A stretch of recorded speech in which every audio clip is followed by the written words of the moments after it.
You boys look like a weird heavy metal band. Yes, we are a band. Really? Yeah.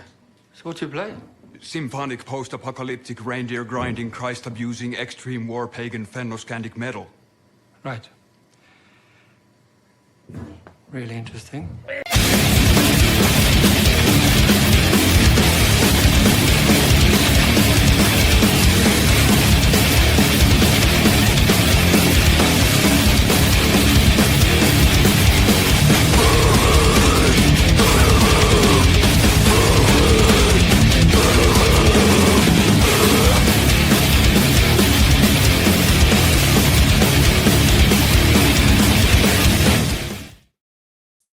What's up, everyone? DJ Nubis here with you on a Military Man podcast with another movie review. And I saved the best for last for today, at least in terms of movies outside of ghouls and other stuff like that we watch. But I had the privilege to sit and watch the new movie Blades of the Guardians with Samurai Guy and Kyle Wong recently. And let me tell you, and I said this in another video a couple days ago or online, that this is the movie of the year so far. Like, it is so good. It's a Chinese martial arts film released on the 17th of February this year. It's directed by Yuen Wu Ping, and I know he's a legend. I'm just going to try to find, because I'm not good with keeping information all in my head, but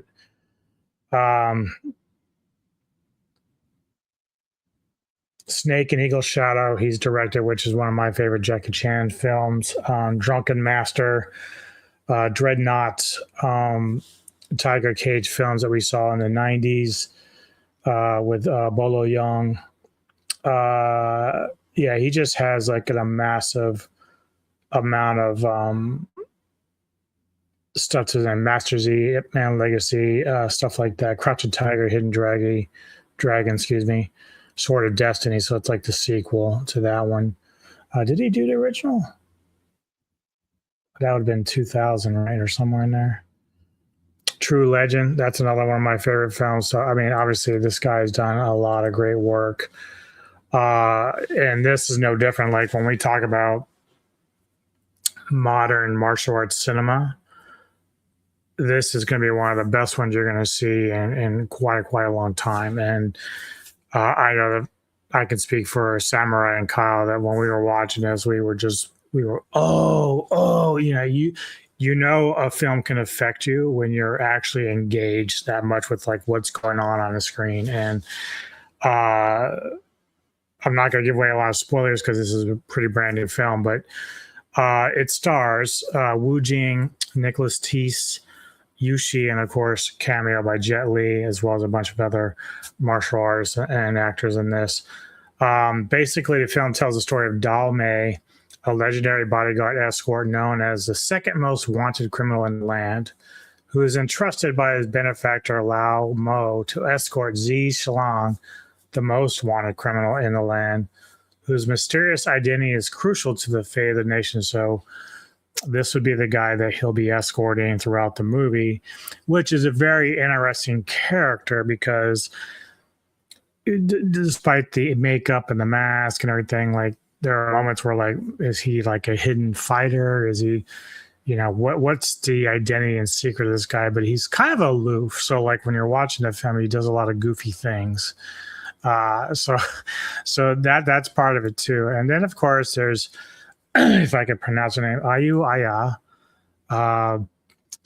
the young girl who's very good with our bow and arrows, great fighter, but she's kind of smitten with our guy here. This is our main guy here, Dao Mei, and this actor is excellent in this. Wu Jing is excellent in this.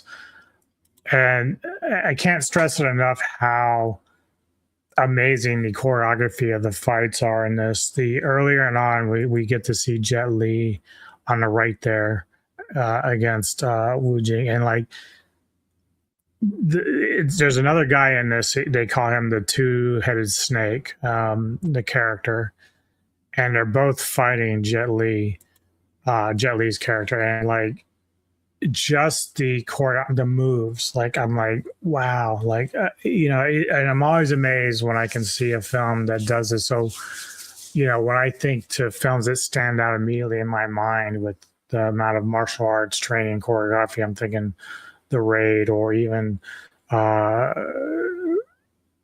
The Night Comes for Us and stuff like that. So this is one of these films though where it just goes above and beyond. And we even get this other character,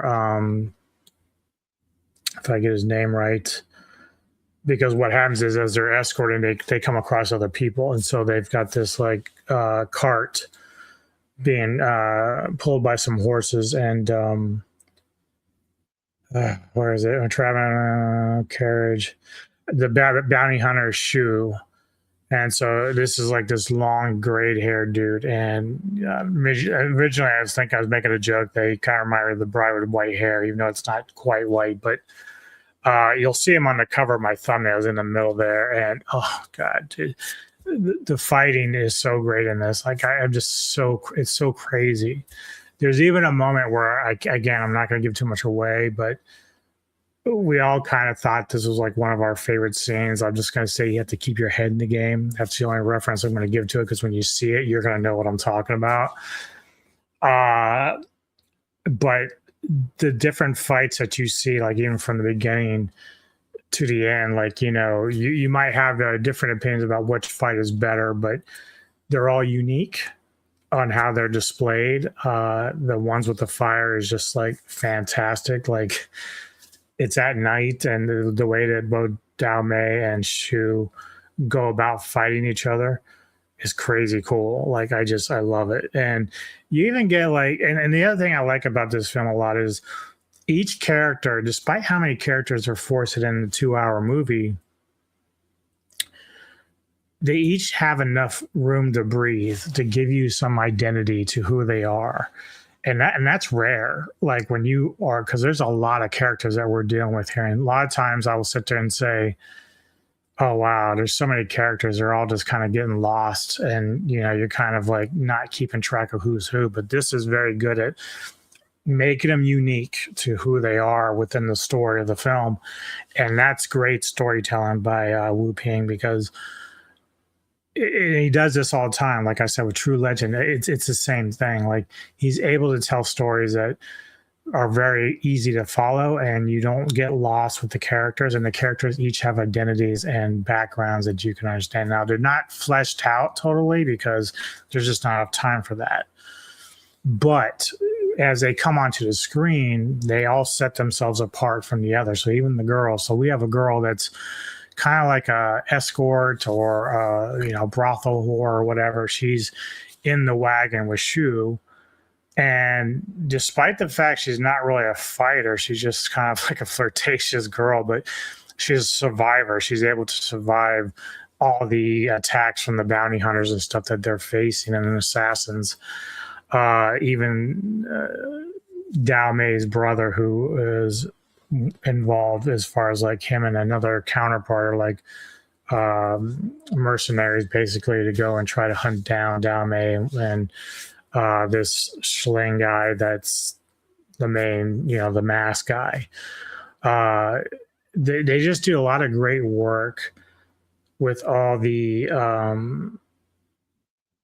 character descriptions and how they appear on the screen. And then the fights themselves are very separate. They give you a little bit of everything, even towards the end. So I really, really enjoyed this film a lot. I didn't know what to expect. I knew by the trailer when I saw it that I was like, okay, this looks badass. Like, so the chance to watch it and then finally just come out of it and say, this is like the film of the year for me so far, is not a far stretch. Like, it's just that good. And I haven't, like I said, I haven't even gotten to a lot of the other films of the year, like mainstream stuff. So we have, Minus Zero coming out later this year. And then, just some of these other films that we were looking forward to as far as like mainstream Hollywood. So it's cool that 2 films so far in my top 10 are not American made. So I'm very happy about that because it tells me that outside of Hollywood, we're still getting some really great films. And, Minus One from 2023 is one of those films that topped it out that year for me from Japan. So I like that, because I in a lot of ways, despite last year when I liked 2 or 3 Marvel films, I can honestly say that they weren't as impactful as, say, like Sinners. I know Kevin Lambert from the Entertainment Headquarters felt the same way. Sinners was really kind of like, it was like Sinners and then everything else. Like, even if you had a top 10, it was like Sinners was never going to lose its grip on that number 1 spot. Right now, Blades is like that for me. It's not going to lose that spot unless something just comes out and destroys it. Now, it could be -0, but who knows? Like, to me, and again, this is what's going to work for the director for -0 is that he's a great storyteller too. So it really just depends on how that one executes itself, because we know there's more coming in terms of more kaiju. But as far as storytelling, character development, and everything else, Blades of the Guardians is the movie of the year for me. We'll talk a little bit, of course, on Friday on Action Film Autopsy as well to get, Rick's opinions on it. Samurai will give his more opinions on it as well. But right now, without a doubt, I'm just really, really happy with what I've seen with, like, Blades of the Guardians. It's just such an incredible film. They even kind of pay nod a little bit to Lone Wolf with Cub a little bit because, he's also got a young kid that's a focal point of the entire story for him when it comes to like why this kid is with him and all that. So just a lot of cool stuff going on in this film, and certainly worthy to check out if you get a chance to. So for me this year with Blades of the Guardians, 10 out of 10. It's a 10.